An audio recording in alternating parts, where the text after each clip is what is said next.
அவருக்கு பதிலாக டிவால் பிரேவிஸை ரிப்ளேஸ்மெண்ட்டாக சைன் பண்ணியிருக்காங்க. ஒரு நல்ல டெசிஷன், நல்ல சைனிங். இது சிஎஸ்கேயோட பேட்டிங்கை இன்னும் கொஞ்சம் ஸ்ட்ரென்தன் பண்ணும். இப்போ இவர் உடனே ட்ராவல் பண்ணி மும்பைக்கு வந்து இந்த கேம் ஆடிடுவாரா அப்படின்னு எனக்கு தெரியாது.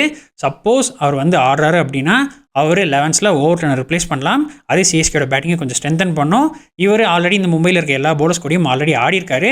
ஸோ அவங்க எப்படி போடுவாங்க, அவங்கள எப்படி ஆடணும் அப்படிங்கிறதுலாம் இவருக்கு கொஞ்சம் தெரியும். ஸோ டெஃபினட்டாக இவர் 11ல் ஆடினார்னா சிஎஸ்கேக்கு அது ரொம்ப அட்வான்டேஜாக இருக்கும். சரி ப்ரோ, இப்போ இவர் ஆடுறாரு, ஓவர்டன் ஆடல அப்படின்னா சிஎஸ்கேக்கு 5 பவுலிங் ஆப்ஷன் தானே இருக்கும். 5 பவுலர்ஸ் வச்சு எப்படி போட முடியும் அப்படின்னு நீங்கள் கேட்கலாம்.